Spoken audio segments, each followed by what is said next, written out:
Hi, this is Erin Sharp with Kate Hoy for the Cornell Ben Center and the Smarter Lunchrooms movement.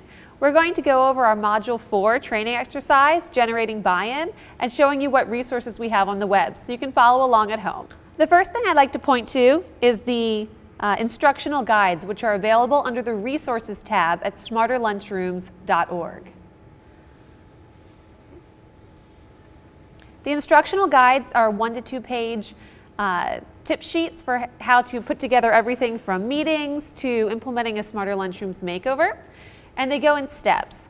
Steps 1A and 1B are about generating buy-in and getting stakeholders to support your interventions in your lunchroom. 1A is about families and 1B is for school leaders. I'm sorry, reverse that. 1A is school leaders and 1B is with families. Okay?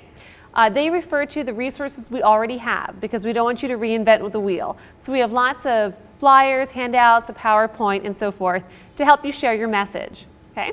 And after that, the instructional guides 2A through 2E are all about organizing the support and making the most of your stakeholder help. Okay? After you look through the instructional guides, go ahead and look at Module 4, Generating Buy-in, and this is where all those other resources are. It's important to remember that you're not alone. All right? You're excited, and the important thing is not to do it all yourself, but to spread that message to other stakeholders and get them involved. It'll make it easier on you and really change the culture of the school and make your lunchroom a really integrated improvement. Okay? The different groups can be approached in different ways because they have different interests. Okay?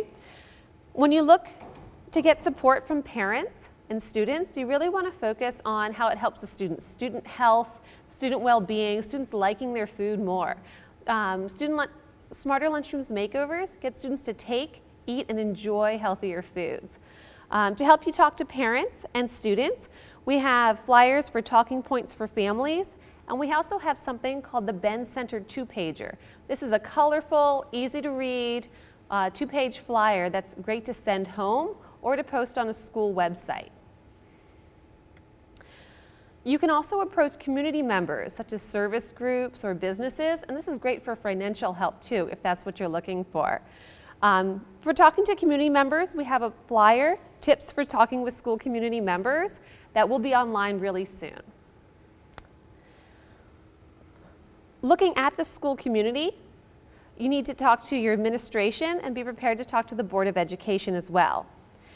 When speaking to administrators, 2 really good resources are our PowerPoint and our School Improvement Plan flyer. The intro PowerPoint gives a very brief 7 or 8 slide presentation about the important things about the Smarter Lunchrooms movement, how it will help your school, and how we have resources available. Right? It also cites some studies that we have done in our lab that really give precedent that this is going to be an effective change in your school. Okay? So we have the School Improvement, the Smarter Lunchrooms PowerPoint, and we also have a flyer on how to incorporate the Smarter Lunchrooms movement into a school improvement plan.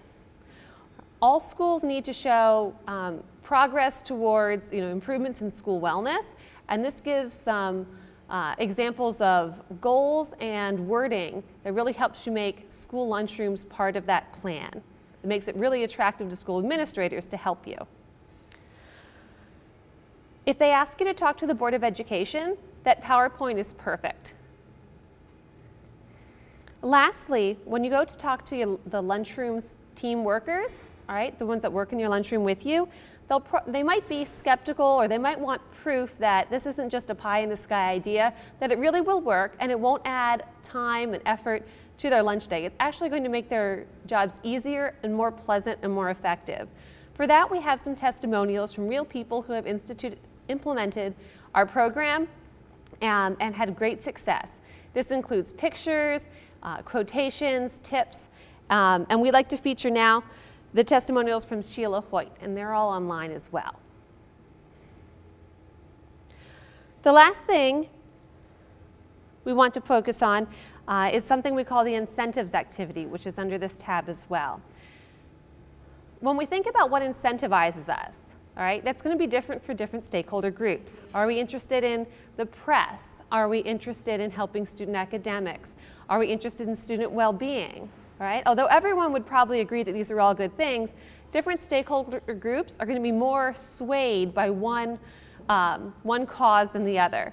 And also, when you want to give credit and show thanks to people who help you, people respond in different ways. Some might like a kind note, some might want to be mentioned in the press, some might want a small gift or token of esteem like a plaque or something.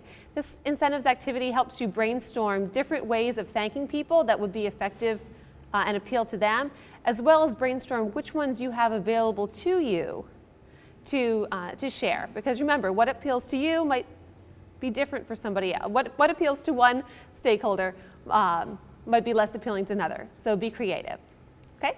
If you have other questions, or if you think of a tool that would really help you sell your message that you don't see on our website, please go ahead and contact us, kih7@cornell.edu or ben@cornell.edu, and we'll help hook you up as best we can. All right, this is Erin Sharp with Kate Hoy and the Smarter Lunchrooms Movement.